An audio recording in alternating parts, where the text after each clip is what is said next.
The floor being torn down behind us because the Celtics are off to Milwaukee for Game 6. It's been tough on the road in this series. What do they need to change so they don't have to come back and play Game 7 against the Bucks, and instead it's Game 1 against, let's say, the Sixers?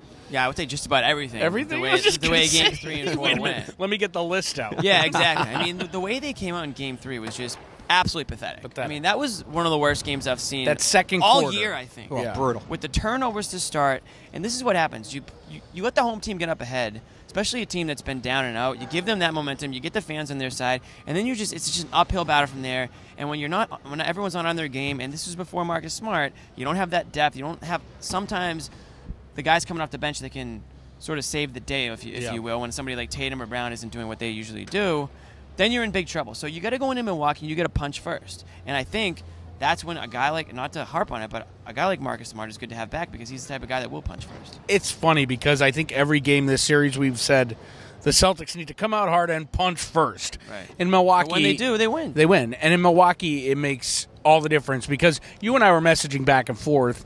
I think you were busting me a little bit because I was going on about the crowd there, but they clearly too much. But clearly the crowd was getting to the young guys, to the youngsters in Game 1. It's a factor. Yeah. It's a factor. Game 2, in that second half, they played near perfect basketball, and that's what they need to carry over into Game 6. Now, I think getting into it a little bit deeper, when you hold Giannis to, what was it? 10 shots. 10 shots? And okay. 10 free throws. And you force the nine other free throws. guys on that Bucks team to step up. Well, you didn't have Thon Maker looking like, Hakeem Olajuwon out there. You don't have Jabari Parker not playing as well as he was in Milwaukee. Bledsoe was calling a Game Brogdon 3. didn't even make an appearance. He didn't know what game it was. He didn't know what game it was. Chris Middleton Bledsoe was too busy, throwing hip checks in Game 5. So you force those guys to win the game for you. And before, people were saying, let Giannis do his thing, and make the other guys Wasn't that me? win it. Probably. Usually it's you with the wrong thing. But instead it's don't let Giannis do his thing and force the other guys. And I think that goes into that's the ideal. Yeah, and that was, Shemi Ojeleye. Starting for the Celtics in Game 5 was huge. How about that adjustment from Brad? I think that was as big as anything in this game. And I got to be honest with you. Moving Horford to the 5 and that combination down low on defense and on the exterior proved to be the difference.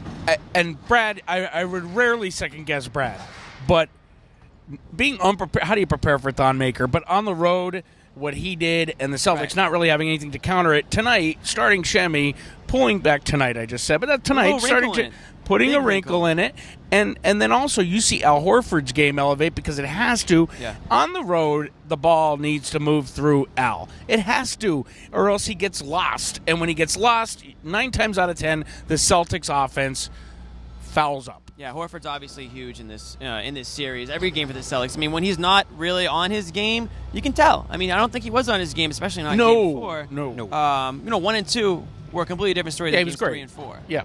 And now Game 5, I think he had 22 and 14. He was all over the place on both ends. Team high double-double. He was excellent tonight. He was fired up. You got that little playoff intensity out of him a little bit, and that's resonating through the whole team. You're seeing obviously with Rozier, Smart, Horford, those guys.